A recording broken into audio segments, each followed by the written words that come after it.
Yay, we're live. Is everyone ready to hit the road? Hi to all our lupus, fibromyalgia, and chronic illness friends out there. This is the launch of the Fibromyalgia Impact Tour. I am here with my special guests, Juana and Estella from Looms for Lupus. I'm Melissa from the Support Fibromyalgia Network. We're excited to have you guys join us for our launch party. Although I need more coffee. Does anyone have a refill? Do you guys have your coffee over there? Yes, we do. Okay, I need a refill. I woke up this morning and drank it, so I wish I had this instant coffee over here. Look, we have people joining us from Jacksonville, Florida. Hello, welcome.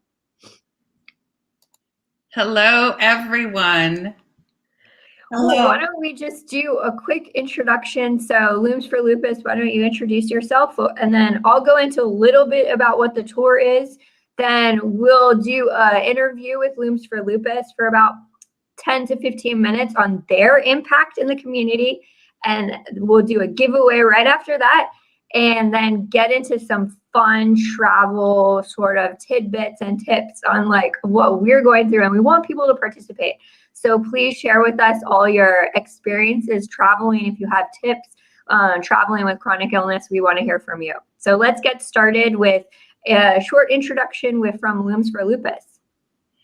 Good morning, everyone. I am Estela Mata, one of the co-founders of Looms for Lupus. And I am Juana Mata. I was diagnosed with lupus in 2009.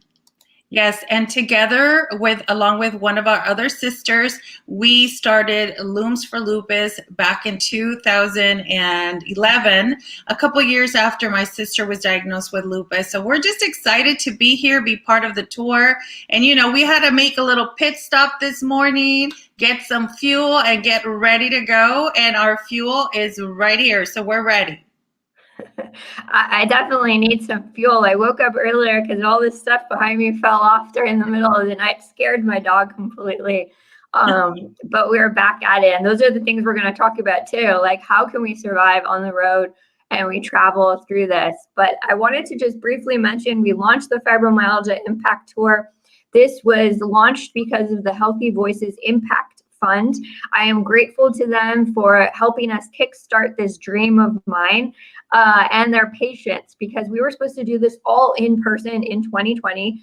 The pandemic took over, we couldn't do it, so we've moved it all virtual. But I'm excited because part of one of my dreams that I think I told Christine years ago, and maybe you were on the call, I don't remember, was that I've always wanted to do this advocacy tour with other chronic illness patients where we go on the road and we meet in different cities and have conversations together about how we can improve the community and how we can work together, talk about healthcare access and all kinds of topics of conversation for community forums. So we're adding some of that here when we're going to be interviewing a lot of community advocates who are making an impact in their local community.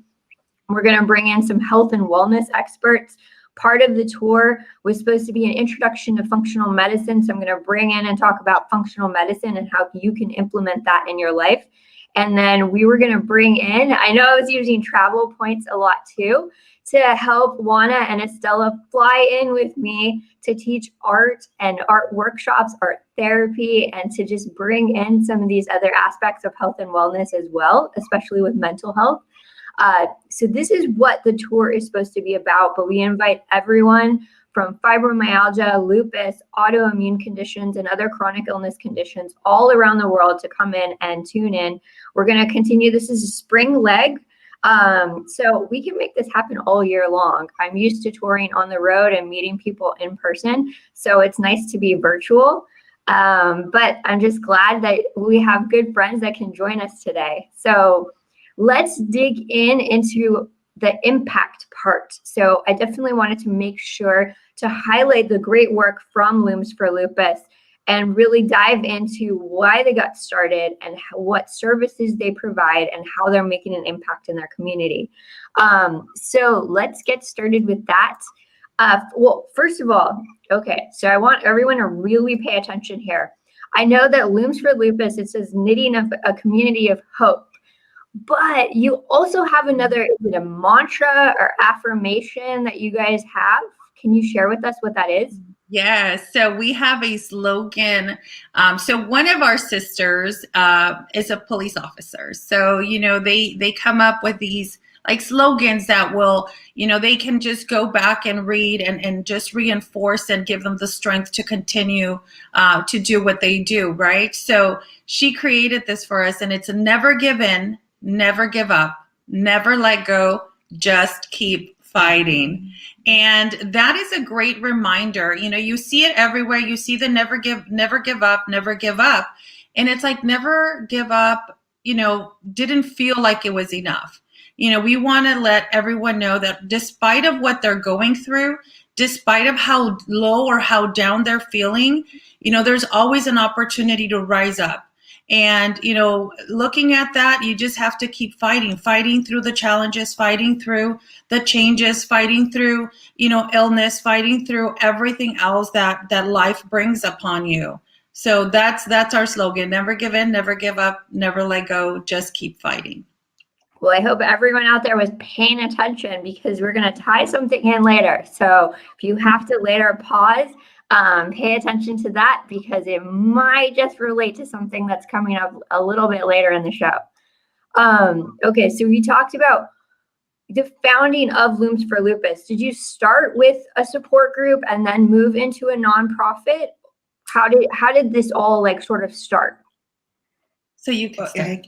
So how Looms for Lupus was born is because in 2009, after I was diagnosed, my family and I would get together just to have support with one another, loom knitting, and just talking about what lupus was and how we can support one another.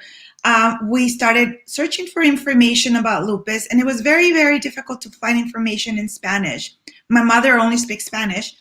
And so we saw the need of the Hispanic community having information about lupus and also having the support.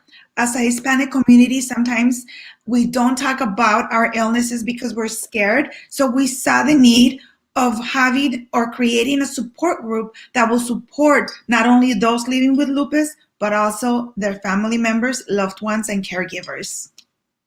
Yes, and the unique part is, if you want to look at it as we started our own little support group, we actually did at home. It was just, like Juana said, we're a close-knit family. She started loom knitting. And for those of you that don't know what loom knitting is, it is a form of knitting. It's just used like a bar, and, it has like weaving. So you just weave through and you make scarves and you make little beanies.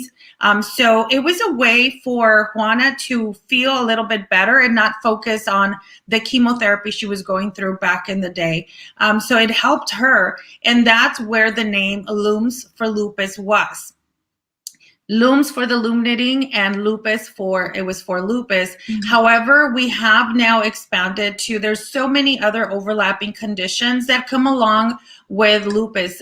Juana doesn't just live with lupus. She lives with rheumatoid arthritis, fibromyalgia, and so many others that, we don't even, we don't have time to go through so many. But with an autoimmune condition, we know that it could be stressful, not only for the individual, but for the caregivers and loved ones. So that is why we all wanted to get, support and be able to provide a sense of hope for everyone, and not only bring in the support group, but incorporate the art therapy, because we know that, all the stressors and just living with a chronic illness, supporting someone, or just going through the daily lives of our stressors that come along, we need to also focus and find creative ways to release that stress and also take care of our mental health, because our mental health is as important as our physical health.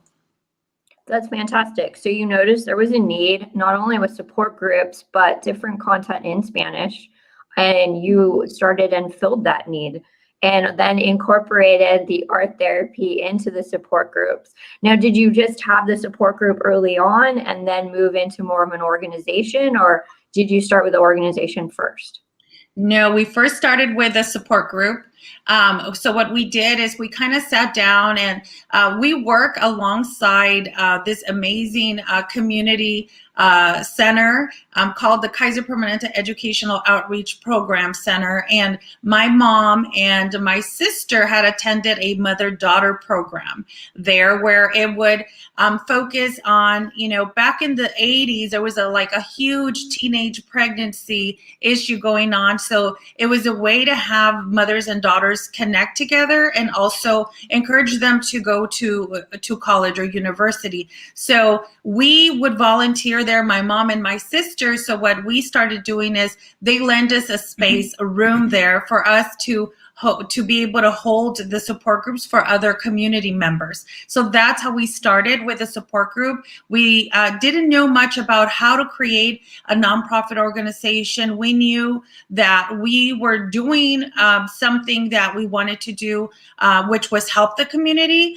There was never any financial gain or anything that we wanted. So we for sure wanted a nonprofit organization to be able to get funds to give back to the community. And that's when we learned about what a 501c3 was. Then it was established in 2011. Well, that's great. I mean, you're making quite an impact in the community, and I wish I had known.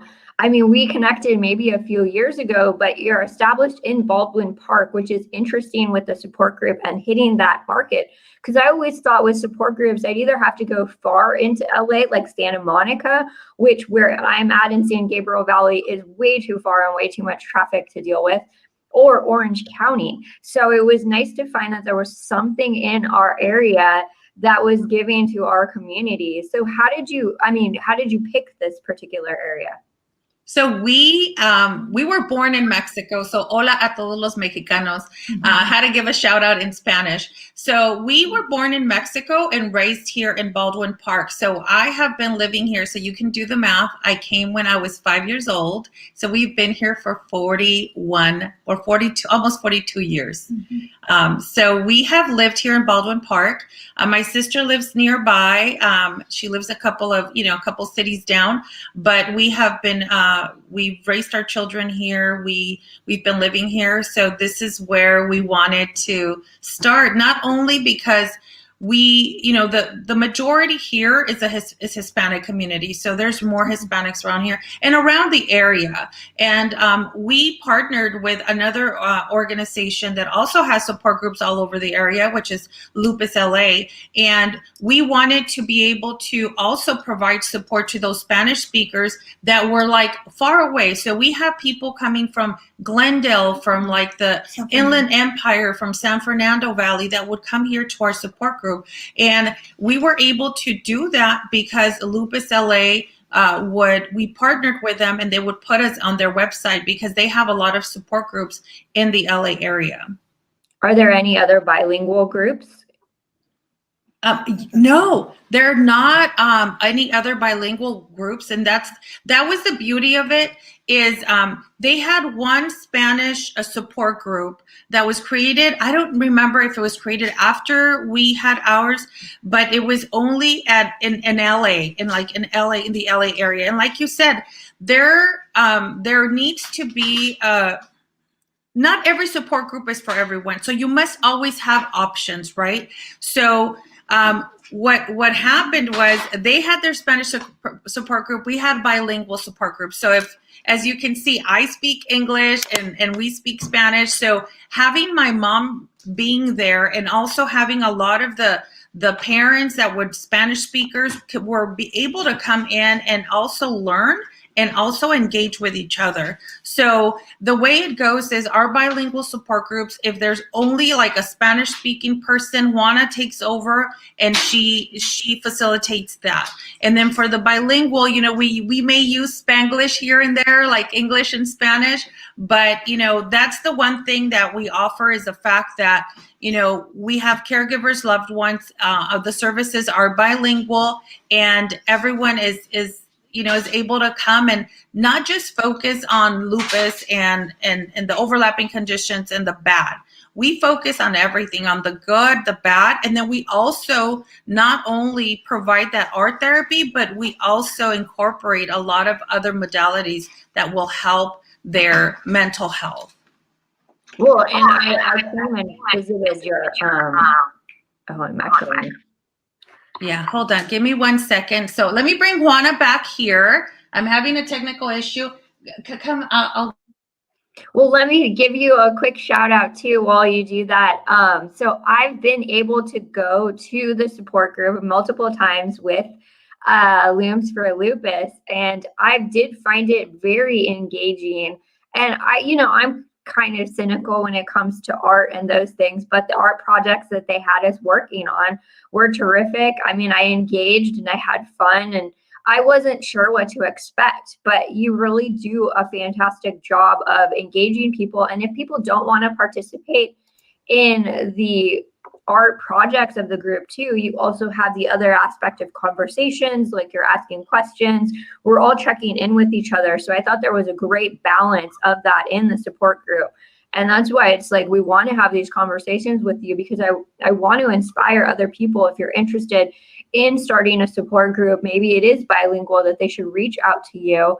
And then I've been instigating that you guys should create a program where you can do this for other people in different states. So I give you a lot of applause, because I attended a lot of support groups and nothing was as engaging as when I came to yours. yes, and it's so interesting that you say that. I do have the paperwork that I've started working on. So yes, that is something that we are going to offer. So if you are out there and you think that, you want to be able to help, there's maybe no support groups in your community, and you want to be able to help others and help yourself, this is a great way to do it. A support group is just basically a safe place for someone to be able to share and also learn from someone else that's dealing with something similar or something exactly as what they're feeling.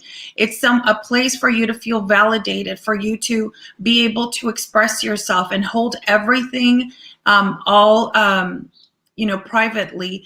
And we do cry, we do laugh. So it's very, very personal. We have made personal friends outside of this. We call everyone our family, because that's what you become when you learn from each other and you're able to support one another. I think it's one of the best giveaways for me, and the best takeaway as well, because it gives me joy to be able to help someone else. And yes, so we are going to look out for that. Let us know if you're interested. We are working on something to get you started, so you can do your own support group wherever you're at. Well, we appreciate you sharing with us. Oh, we appreciate you sharing with us this information, and shows like how you are making an impact in the community, and we love to hear from you. Are there any other solutions or just services you would like to see more of? As far as services, I think one is the individual that when you get a diagnosis, and it just happened a couple of weeks ago, you go into a doctor, right? And you are going in because you're not feeling well, right? Because you're trying to figure out what is wrong with you. And you want to get the provider who is the expert, or the medical expert or educated expert, to help you and guide you through whatever is going on with you.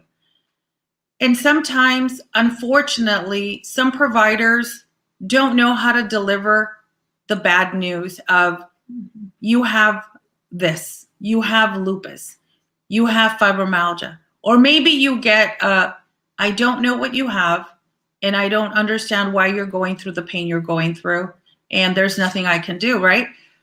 And when you are lucky enough to get a diagnosis, because with lupus, it takes approximately 6 years to get a diagnosis. And the study that we were talking about a couple of weeks ago, or maybe this week, about if you're diagnosed with fibromyalgia before lupus, it has increased the time frame. So it'll take about approximately 7 years to get your lupus diagnosis.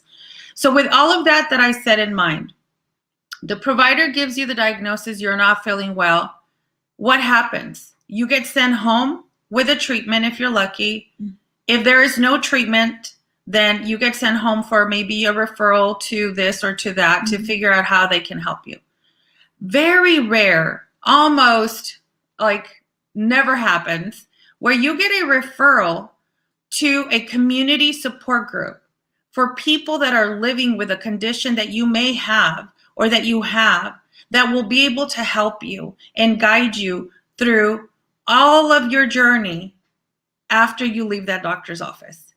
Not everyone is equipped to give you a pamphlet about what your condition is.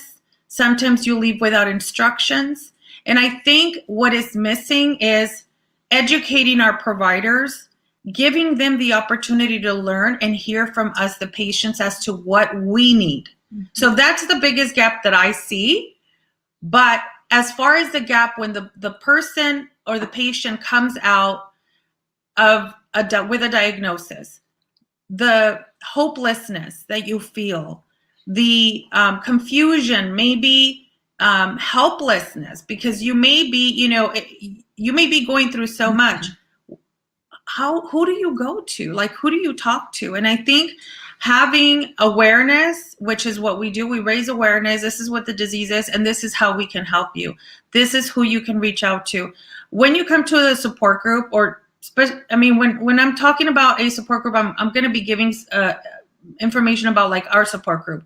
You come in, if you don't know about your medical plan, if you don't know the difference between, getting an authorization. So yeah, the doctor referred you to someone. Do you wait for the doctor to call you? Do you need an authorization? Is it going to be within your same medical group? Do you have to pay out of pocket for things? What kind of insurance do you have? Like, those are the things that a lot of people don't know about. So we try to empower everyone and incorporate, insurance questions. We try to incorporate if they have financial burdens, get them scholarships through other programs. If we don't have the funds, we get them to them through other sources, and we try to at least refer them out to someone that can help them. So it's a one-stop shop. So I think there is a need for providers to learn more about our organizations, our community services that are being offered in a community. And also, we need to be just like what you're doing. Someone needs to say, this is what's being offered, and then this is what the need is.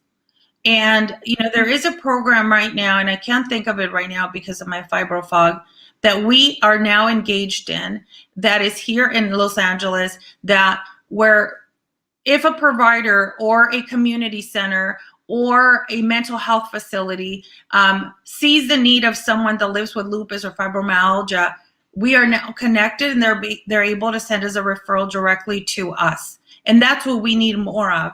And what I can do is I'll get you the information so we can type it up after, because it just happened this year. We're a member now, and that's what's needed. We need to know what is around us that we can utilize to help our communities. Well, thank you so much for sharing. And if anyone has any questions, please definitely go and reach out to Looms for Lupus. They have a website, loomsforlupus.org. This is also streaming on their Facebook page and all their social media accounts. We appreciate all their hard work. I know we're going to switch things up and get this going too. I have the Life is a Party behind me banner, but let's do a quick check-in shout out with everyone. And let me double check to make sure I'm not getting feedback. Am I still getting feedback right here? But let's go through let's do some shout outs to people that are tuning in live, and we'll do a giveaway before we get into some other topics. So the comments you can see, and we're going to just put them on the screen. So to just shout out to Anita, obviously related. The Mata. I know Kelly is here. Hi, Kelly. I see Crystal, Elena. How do you pronounce your name? Rosanna. Can you guys see the comments on your side as well? Okay. Yes. Can you hear me? Yeah. So there was Elena, there's Odalis, Kelly, Elena, Anita, and then what is it, Raish? I think that's Terry. Yes, we could see the messages. Blanca's on as well. Yes, we can see some of the comments coming on because Juana shared it. And also if you're watching, you can share or have like a share party going on. I think that's what the word is. Hi, Michelle. Yes, we can see some of them pop up, and it's just exciting, to be able to see so many people from so many different communities gathered together. And I think you're giving shout outs, but I have to give a shout out to you, Melissa, because this tour is not just about one single community. You're not focusing on just like one thing. You are focusing on what is needed in the community, what is being offered in the community. And hi, Rosana. I think I just saw that. Hola, Rosana. She's the one from Florida. And what you're doing is so important because you see so many divided community organizations, or you see so many divided organizations doing the same thing, but it's more like, well, I'm doing this and don't do that because I'm already doing it. And it's not about that. It's about sharing the love, spreading the love, and working together to create more love, right? And I think that's one of the things that I love about your organization, Melissa, is that you are including everyone. I mean, we have the amazing Crystal here. We have the amazing Kelly, fibromyalgia, lupus community. We have other communities, that are supporting mental health. We have communities from that are dealing with pain. We are communities in the rare disease. You are combining everyone. And not only that, you are shining the light on the great work that everybody's doing, which is not something that a lot of people like to do. Because to shine the spotlight on someone else, it's like, wait, I'm not shining it on me, right? And that's one of the amazing things that you're doing. And not only that, you're bringing it over to the community. So we are just so thankful. And look, Rosanna just agrees. I couldn't read the whole message, but I just saw the yes. And yes, and you're doing all of this for everyone. And I am so grateful that you're taking us on this journey, because this tour is going to be amazing. And it can't happen without having a great leader leading us on this project and leading us on this tour, and having that vision and the passion and the drive that you give and that you have. So thank you for having us on this journey. And I hope that everyone else continues to ride along with us. Oh, I know. Well, it's important to me. I mean, and tell people I don't want people left behind. I mean, I was spend more than 30 years sort of bed bound, and I couldn't work, and I was just really felt left behind and isolated from the world. So I don't want people to feel that. And now that I found some aspect of functional medicine, can that help people get better? And that's really important to me, because I just can't leave people in that state and be okay with it. And one of the things I talk about a lot, and I mentioned this, is I'm known as the mosh pit queen. I used to go into mosh pits, and the mosh pit is kind of crazy when they start the circle pit, and you'll always hear from the punk rock bands on the stage, if someone falls down, you pick them up. So as you're all like, it's all chaos. So it reminded me a lot of fibromyalgia. You'd be singing along and jumping and just having a good time, but sometimes it might get all chaotic. But the whole goal is to make sure that you don't trample on someone else in the group. So that's the message they always say, pick them up, and then they just go back to like moshing. So that became sort of the mission underneath Support Fibro Ball. So we were not going to let people fall down. We're going to pick them up. And I love that. So if you would have told me about what a mosh pit was, I'm glad that you explained it. I never attended any concerts, and stuff like that. I had never heard about that term until my 18-year-old brought it to my attention, and then I heard it again from you. Mm-hmm. And so I'm glad that you described it, because I wouldn't have known what a mosh pit is. But it truly is something, similar to what you're doing, is, just embracing and making sure that everyone has someone to pick them up. And I think, all I can think of with this, as we're touring, I'm picturing the little emojis that you created of us in that little, in that bus driving away. I'm picturing someone saying, I need a ride, I need some help, or I'm feeling low, and can you fuel me up? And, you know, and it's just amazing to see how, whether you're down, whether you're on your last empty, you're on your last, I don't even know how to say, like your last fuel, your fuel's going to be empty. Know that someone is there for you. Know that someone does care enough to pick you up, and you're not going to be left behind. So it's just amazing how you incorporated all of that. So I love that's it. why we're starting with a lot of the advocates, because I see you, and don't mind my analogy of like the talent, the bands on the road. And I used to tour manage bands. So you're doing a lot of the community work. You're making an impact in your local community and servicing patient communities. So we have to make sure that you're supported and you're getting what you need, because then you can affect so many more people when you're properly supported. And if you have the updated resources, because I noticed on the road, a lot of support groups didn't get resources, or they're printing out stuff on their own and they weren't sure, like it was outdated stuff. I'm like, here, let me give you some books. Let me give you resources.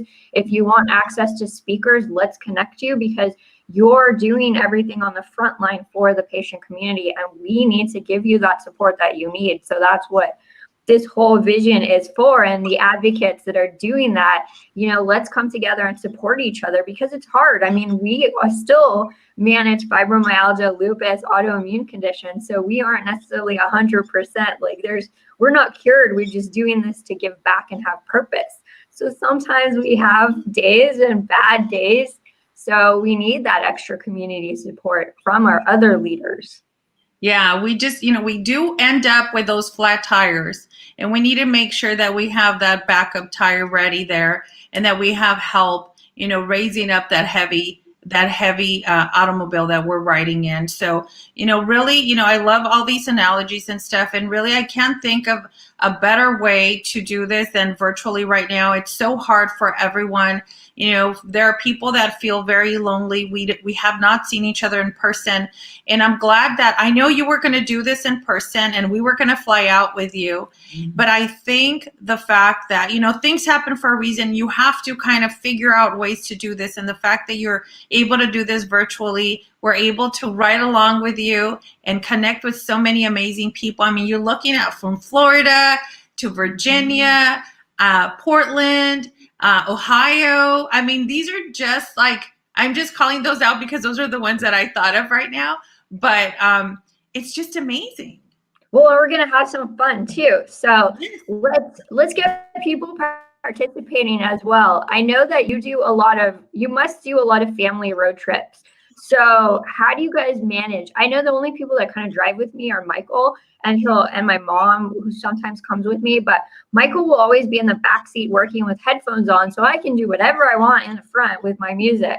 But how does it work with you guys and your family trips? And again, like if you're out there right now watching, please leave comments, because I know people do. Do you use headphones? Do you guys get irritated? Do you have a rotation on the front? The driver gets to manage the radio. Like what do you guys do on your side? Yeah. So do you want to share anything with you? Basically, most of the time, either if I'm the driver or the passenger, I manage the radio. But of course, my son, who is 18 years old, he will sit on the back seat with headphones because he does not like what I listen to. So, I mean, I guess. What do you listen to when you go do road trips? And at times I have to give in and let my husband listen to what he likes to hear. What about you, Juana? What do you like to listen to? No, what am I preparing for the road trip with you guys? So in other words, Juana is the boss. So are we going to be fighting over the radio when we drive, or Juana's going to go take a nap? Because I imagine us in a Sprinter at least, where there's bunk beds so people can go lay down. So we have to manage who's driving. Yes. Right. So the kind of music that you like to listen to? Oh, I listen to Spanish music or worship music. Okay. Either one or the other, but yeah. And my husband agrees with whatever I want to listen to. And at times, like I said, I give in and I'll listen to what he likes. And I'll tell you about my road trips. They're quite interesting.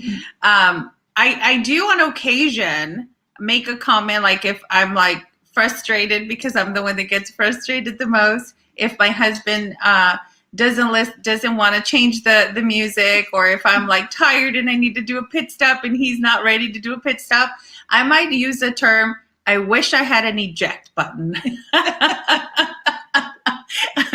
And it's just funny. It began first as a frustrating like a comment, and then it was funny. But we've done a lot of road trips with my 2 daughters and my husband, but we have been able to create a balance. So what he does is he has, like those, what is it, like an iPod or like those small little, I don't even remember if that's what they're called, but he downloads music that we all like. And it's so interesting that a lot of the music that he likes, my daughters like. Mm-hmm.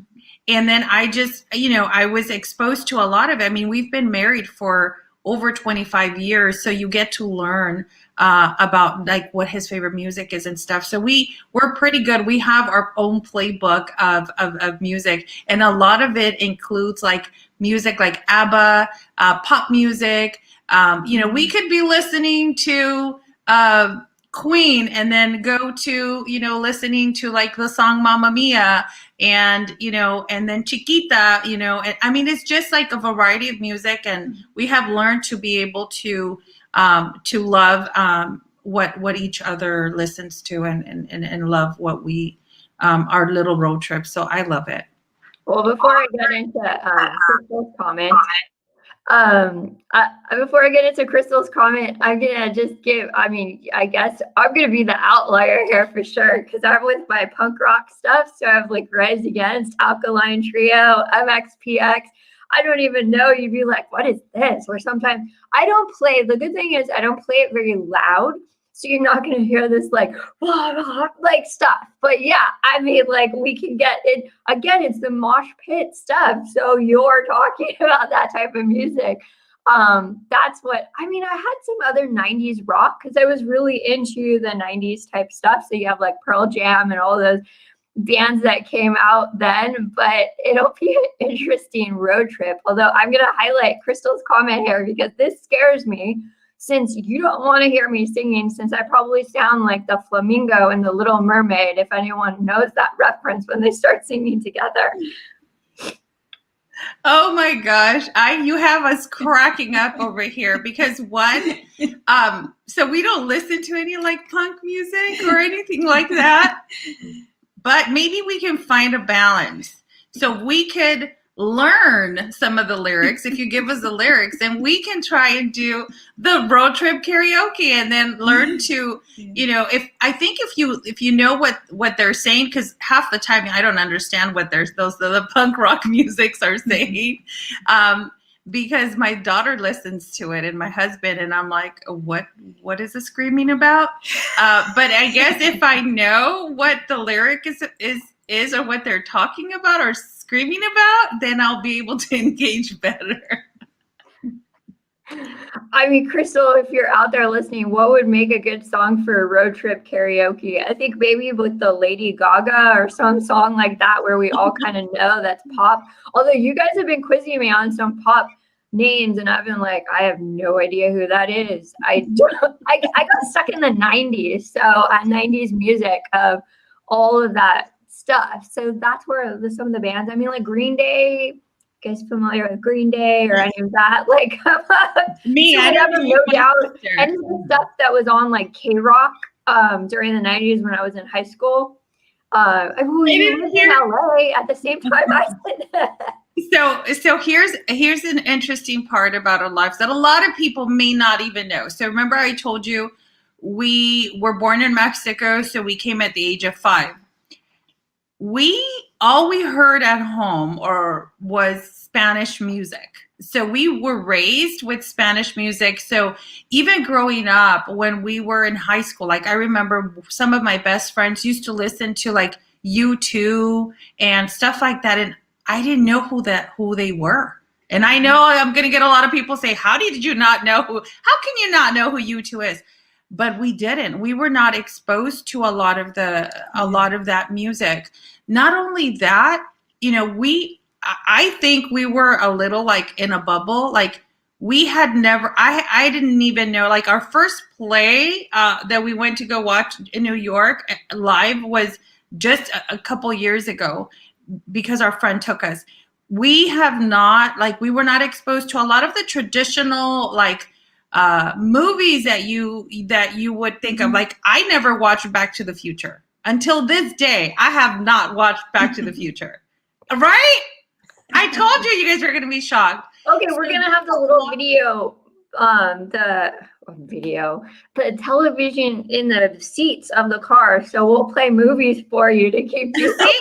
So then that's going to be our balance, is if you teach us a lot of the stuff that you were growing up with, then you're going to get our attention, because there are a lot of like movies. And I know if Kelly's watching, Kelly can quote you stuff. And I'm like, what is that? Like, sometimes I don't know, because, and now I'm okay to say it, but before I used to be Bohemian Rhapsody. Yeah, that's my road trip. You see, that I do know. And I didn't know. I didn't even know what that was until my husband and my daughters told me about it. And then I learned about the whole Queen story, but that's like another thing. But yeah, the Wayne's World version, so that could happen. I never watched Wayne's World either.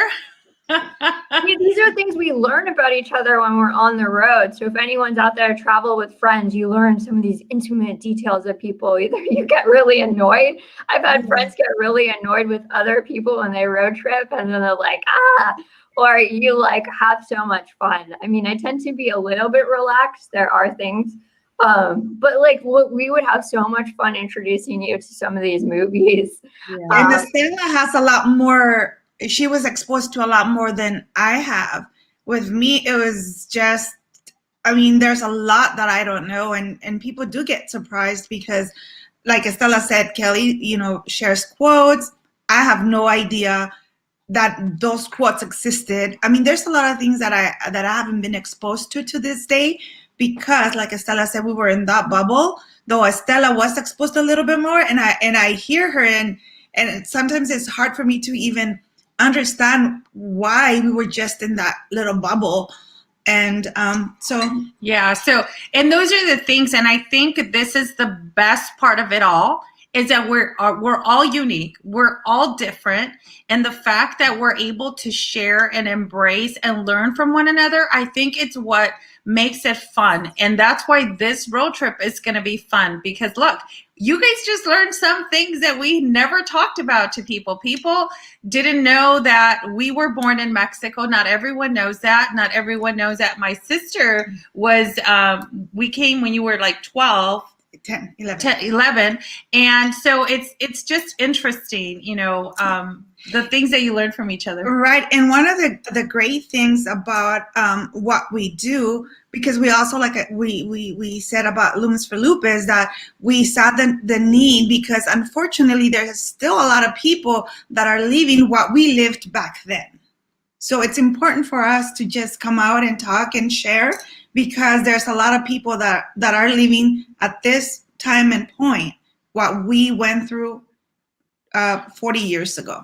Yes, and not only that, like the lack of exposure will also create that insecurity that that you may have talking about things. That's why we're so open about mental health. We're so open about talking about our illnesses, talking about how we overcome them, how we can empower each other, and letting everyone know that it's okay to sometimes talk about these things. Because in our culture, the way we were raised, you couldn't talk about how you were feeling. You couldn't be sick or be in bed because you were considered lazy. You had to get up and clean. You had to do all your chores before your homework. So it's just very, very different. And you see it in different cultures, and, everyone has different barriers. But I think at the end of the day, if we just support one another and encourage each other to just learn from each other, I think that's one of the things that we can get from this tour, is be open-minded, be respectful, and also be loving. And I think if we have that, we can conquer a lot more than what you can think of.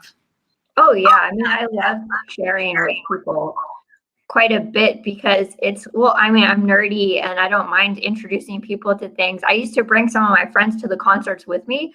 I had multiple friends that tried. I mean, there was one especially, took her to, I think it was MXPX, and there was a mosh pit. And she was like, Mel, I'm never going to a concert with you again. Because I think she was more on like YouTube, Coldplay style. And I was like, let's get in there. And I had another friend, she was kind of watching from the side. I was part of the concerts. I would host concerts at the college where I was at. So I was part of ASPV. So I would just get in there. I would stage dive. And mind you, I still had fibromyalgia. So I was throwing my body around whatever I could. She was watching. She's like, who is that girl? Is that Mel? No, this is like this girl jumping up and down and like waving. So I will introduce anyone to pop culture references. Mike has a lot of references as well. I think him and I grew up probably too much in front of the TV, so we know a lot, but I'm happy to share references all the time. Yes, that's amazing. And I love to see you talk about the days where you were touring with the bands and how you would throw yourself and stuff. It just gives me joy to think that despite of whatever you were going through, you were able to still pull out of that and do something, and then to invite others to come along with you, I think is pretty amazing. And it's just again a testament of you never know what's going to be out there unless you go out there and you try it. So let's just learn together. I love it. I still can't. Whenever the pandemic is over, I want to, if there's a gathering, let's just create a little mosh pit, and I want to see you in action. Yep, we'll tune in the punk rock stuff. Okay, so we got to talk about music, but what about stuff like snacks and things that you got? What's the must bring for the road? Because everybody knows on my team, I bring avocados. So I got to have, I just dropped the avocado into my coffee thing.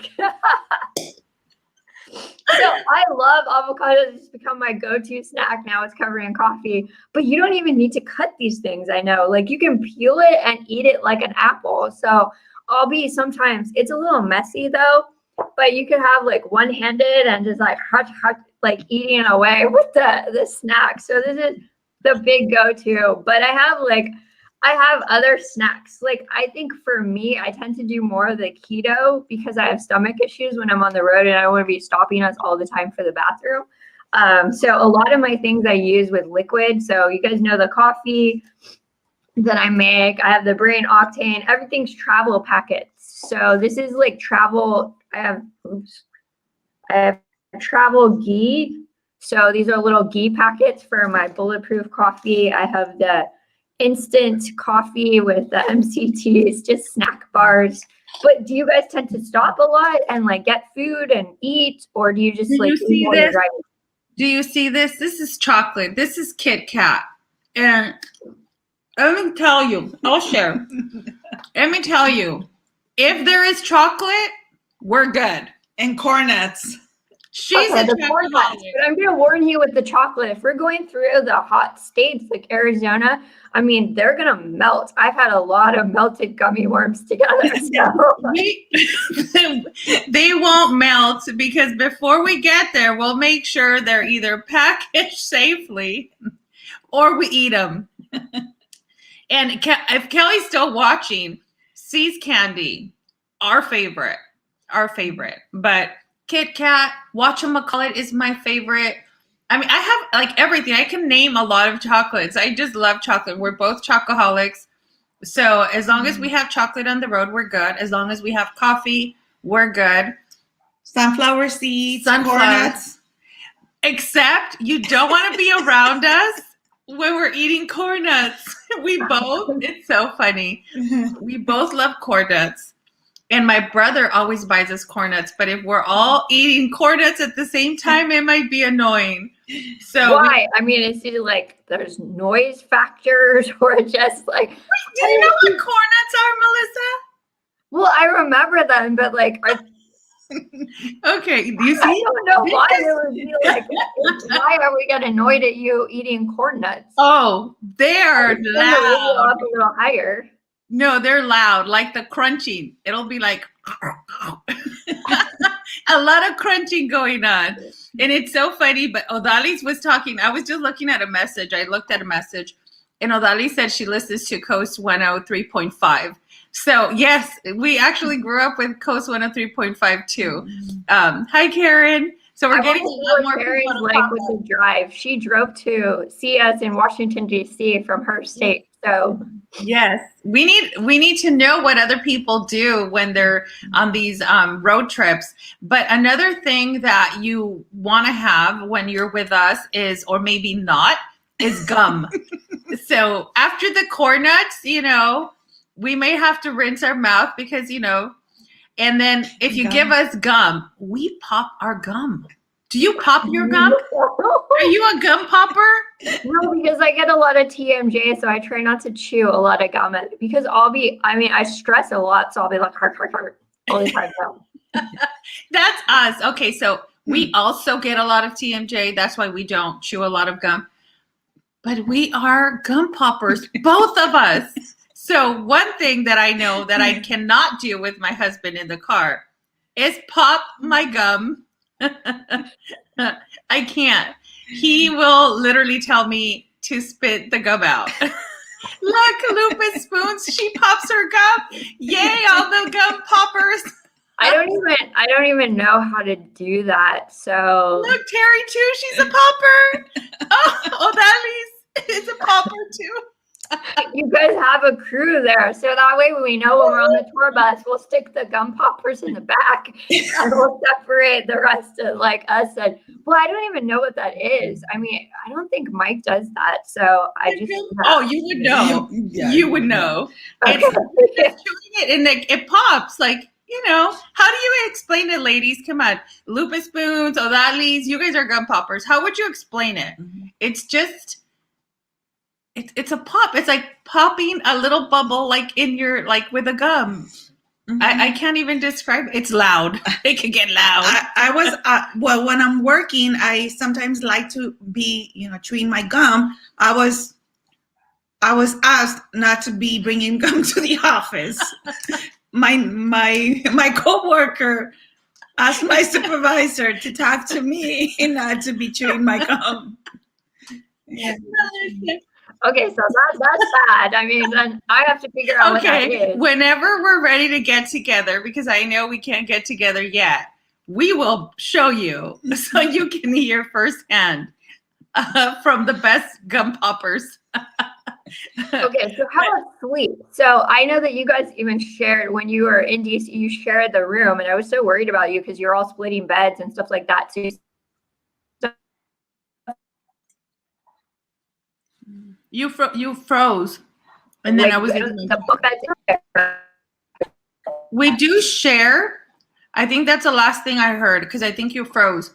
But yes, we do share rooms every time we go. A lot of people get shocked that we're sisters and we're like, no, let's share a room. We're good sharing a room. Sharing is caring. And yes, we're okay with sharing. And I think you're still frozen, Melissa. If somebody could tell us from the messages, are we both frozen? Are we frozen? Lupus Spoons just said, when she chews and pops her gum, she's going to think of us. I love it. Okay, so I don't know if, are you there, Melissa? I think we lost her. We might have lost Melissa, but just like a road trip, we're not leaving her behind. We're going to stop, and then hopefully she gets back and she joins us. But let's continue. So if you guys have any tips of what you do or share any ideas about what you do with your road trips, I know one of the other things that I think it was Crystal was saying is that she recommends veggies and stuff like that. I don't know if, let's see. No, I think it was only Melissa was frozen. Okay.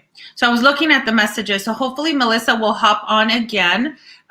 We're just excited to be here again, you guys. You know, it's pretty amazing, but this is what happens, right? Whether you're in a road trip, whether you're doing these Zoom meetings, you know, there's going to be those bumps on the road. There's going to be bumps, whether it's with your lupus, with your fibromyalgia, with the COVID pandemic. There's always going to be hurdles and bumps on the road. There's going to be ditches. There's going to be things that you have to go over. There's going to be those bumps. But I think at the end of the day, what we need to remember is if you have your path, if you have your road trip, if you have the company with you, and if you don't have someone join you along with you on this ride or on this journey, ask someone to join you. There's always someone there that will be able to help you and hold your hand and be with you in this ride. So I'm just, you know, looking forward to hearing more from everyone, connecting with everyone. You know, today we had a huge reach, and encourage everyone and empower them. If you think that you want to make a difference in your community and you have the passion to do it, let us know how we can help you. We can help you create a support group. We can help you with resources. Let us know how we can do that, because this is not about what we're doing. We also want to help you. We were there once. We didn't have a lot of help at the beginning. We were reaching out to a lot of people, and we are just so grateful that Lupus LA took us under their wing. And until this day, for over almost 12 years, we continue to work with Lupus LA. It's a great organization. They give so much support to the lupus community, the family, scholarships, patient conferences, you name it. So it's really, really amazing to see the impact that they have in the community. But I want to see if maybe Melissa is going to join back. Let's see if she sends me a message.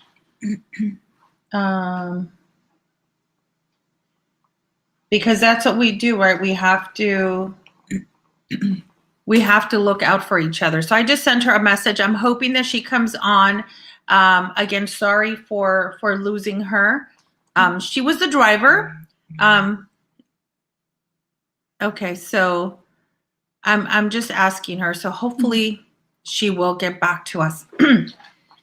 But anyway, I also wanted to let everyone know, you know, Melissa has been such a great advocate and support system for us and everything that we do. You know, the Community Connect lives that we have been doing have been possible because of Melissa. And I don't think that she realizes the big impact that she's doing, connecting all these communities. You know, Crystal, we're going to be working with her a lot more. We're working on a lot of great, amazing things I won't give out right now because they're going to come on. And then also, we're working with Kelly Rosetta from More Than Lupus from Portland. There's a lot of amazing things happening the month of February. We're going to have a minority a symposium about how lupus affects the minority communities throughout the year. We're focusing on the African American and Black community this month, so tune in for all those things. Melissa is also a functional health medicine coach, and hopefully she will be able to guide us through what functional medicine is. Hi, Melissa. I was just talking about you. And hopefully Melissa will be able to guide us through what functional medicine is and also bring you the resources to the community. So we got you back and you froze again. I don't know what is going on, but there are so many amazing things that are coming up. We're going to be interviewing on Sunday David Ross from the rare disease community. So look out for that. We are also focusing on what is needed in our community, right? So we're going to be doing a Twitter chat with Lupus chat on the access to food and all of the issues that are around, you know, getting access to food, being able to go to, you know, grow your own garden and just the access that a lot of people are lacking. Also, besides the functional medicine, health coach, management tools that she's going to give us, we're also going to provide you with some art therapy tools that you can incorporate. And let me see if Melissa's going to come back on, because she froze again. Again, I'm sorry for the technical difficulties. This is what happens, right? This is like, getting a flat tire. So I can't hear you. Melissa? Here, let me see if I can call her. I see if we're streaming still. Melissa? I'm not sure. We're still live. Yeah, but it's only her. Mm-hmm. Yeah, and she's completely. Yeah, so she She's needs. exit. Yeah.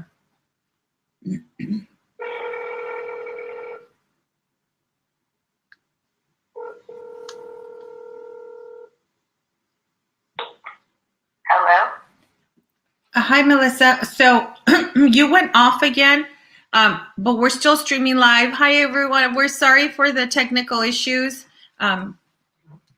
We're going to have Juana We are, Estella and Melissa are trying to get this working, but again, remember, everyone, we are here to help. We're excited, like Estella said, and Melissa, we're excited to be working together. We want to be here for everyone. If there's anything that we can do to help, we're here. And let's see, I think they're getting it ready. Yes, we are. Okay, yeah, they're almost getting it ready, and Melissa and Estella will come back. And let's continue to share. Let's, if anybody wants to share what they do while they're in the road trip, let's continue to share to see. And again, I am so grateful to be working with Melissa and my sister, of course. Without my sister's support, I don't think I'd be able to do it. Why? Because I have all the support, not only while I'm going through my difficulties, but also, with doing everything that we do. Without her, I don't think I'd be able to do it. She's my right hand. She's my support. And I'm super excited and happy to have her, because without her, I don't know that I'd be doing what I do. Okay, so I'm back. You almost made me cry. I was listening to what she was saying, but Melissa's going to join us back. Something happened where she was having technical difficulties. However, I sent her the StreamYard link, and she's going to join us just like in a minute or two. But I'm so grateful for everyone to have been attending. Thank you for being so patient with us. We are trying to continue this, and hopefully Melissa comes on and she can wrap up more information and give you more information about what we're going to be doing next. But just as I was saying, so we have people that we're going to be interviewing. We have the Louisiana Lupus Foundation that's going to be live with us. Okay, so I don't think she can log in again. So again, we're trying. Hopefully she. We cannot hurt this. Okay. Let me see if I can add her. Sorry, you guys.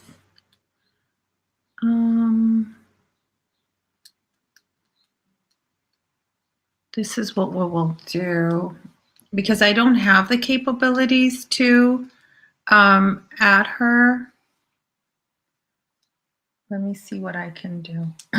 I'll take care of it, sister. I'll try to log her in, and then if you could just share with them just briefly, for those people that don't know, like where they can reach Melissa, or where they can reach us. Okay, well, I think I just got a message from Melissa. So it looks like she's not going to be able to come back on. So we are going to take a tour, and we are going to go pick her up. And so just want to let everyone know, thank you for tuning in, and thank you for being at the launch for the Fibro Tour. Thank you to Healthy Voices for helping fund this. Thank you, Melissa Talwar, for putting all of this together. We are so excited to be part of this, and we hope that you are also part of this tour. So let us know if we can have a little pit stop in your area and highlight what you are doing in your community. Let us know what is needed in your community, what you are offering in your community, and the difference and impact that you are making, because this is, after all, the Health Impact Tour, because we are here for you and we want to highlight you and let us know how we can continue to empower you and take you through this journey together. Thank you again for joining us today. We will send out messages because we do have a couple things lined up. If you can, tune in on Sunday on Sunday the 7th for the rare disease patient advocate interview with David Ross. The following Friday, we're going to have another guest. We're going to have Emmett. And don't forget that Looms for Lupus has their Spanish and Espanol Mental Health Mondays. This Monday coming up, we have set an amazing speaker from the LA County Mental Health Department that's going to be speaking to us. So thank you again, and we hope to see you soon. Right. And we also have our support group on February the 13th, 8 a.m. Pacific time in Spanish, and the private support group at 9:30. Yes, hope to see you all there. Bye.